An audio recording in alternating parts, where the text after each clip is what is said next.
My name is Nikolai Brun. I'm the Director of Division, Chief Medical Officer at the Danish Medicines Agency.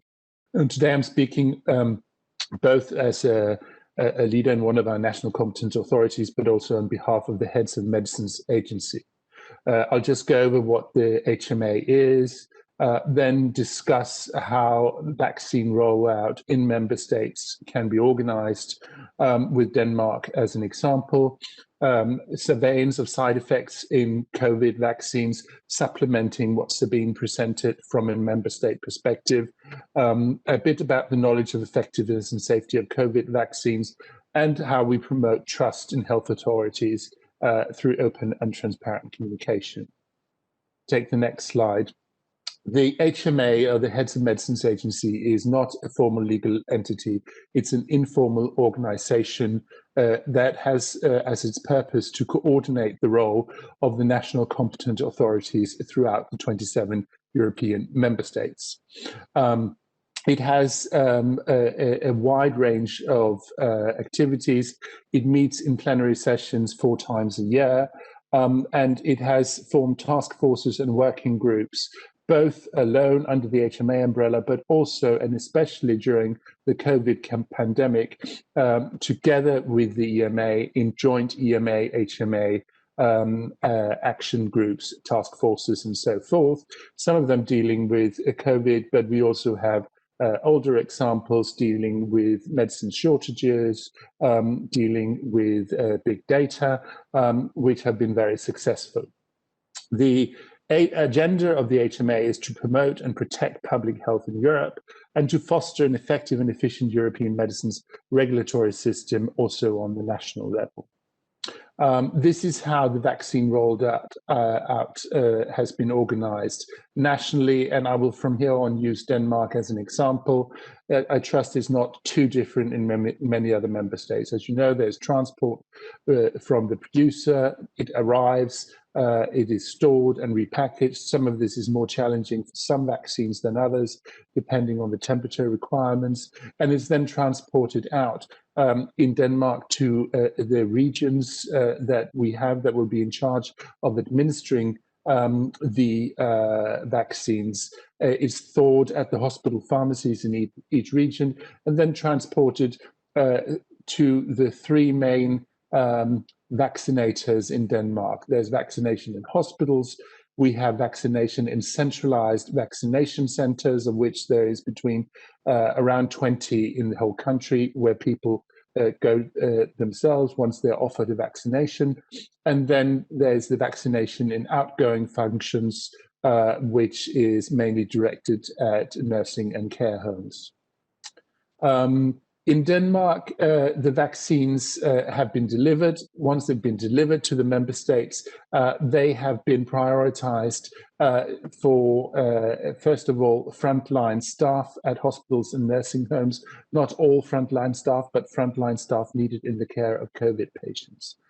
Secondly, selected citizens in nursing homes in areas with a high incidence, and then selected citizens above 65 years of age at high risk of a severe course of COVID, according to certain pre-specified list of comorbidities. And then they're rolled out, as I just outlined before. From a member state, it's very important that we can support the efforts that Sabine Strauss highlighted on the European level. And that means that we need to be able to monitor any side effects, potential and verified, of any COVID vaccines.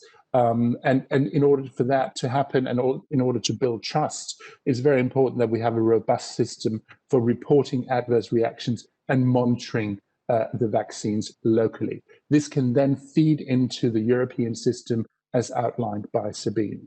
It's important that our healthcare professionals and citizens are able to easily report suspected side effects at a national level, and healthcare professionals and citizens should have the necessary information to be able to report. There's a focus on high quality adverse reaction reports, which is crucial for signal monitoring in case of any signals that have not been raised during the approval procedures.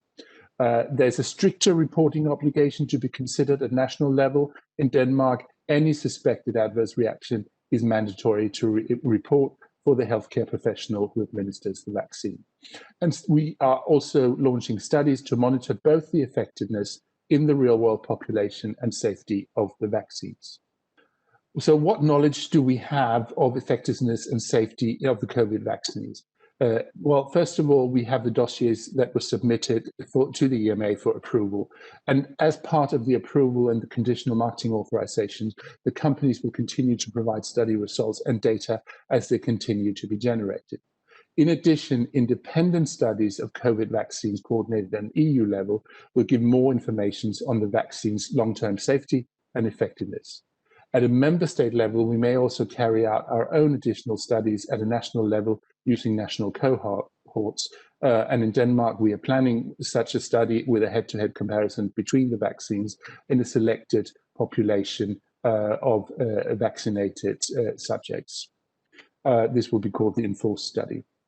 And member states may also use other means to gather data in real time and complement routine pharmacovigilance actions, such as national health registries, electronic health records, and we can also use AI-based signal generation.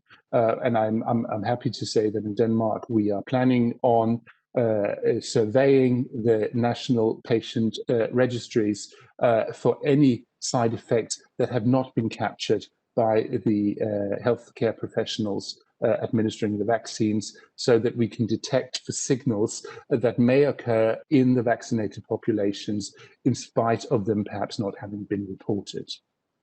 Next slide, which I believe is the last one, is the very important task of promoting trust in health authorities through an open and transparent communication. These are just two examples of cartoons of effect and side effect, virkning and bivirkning in Danish, where we have launched a campaign on how citizens and healthcare professionals can monitor effects, can monitor side effects, how to report them, what you can expect normally when you are vaccinated, what is a normal side effect that you should not be worried about, and when should you be worried, and how should you report it in case you experience anything beyond that. So we're stepping up our communication efforts to support an informed debate on vaccines and informed basis knowledge for everyone. It's very important that we are transparent in these efforts, and everyone, in our view, has the right to be informed. Information on how the vaccines have been developed and how they're monitored going forward is absolutely crucial to generate trust, and transparency is the key for this. So with that, I would like to say thank you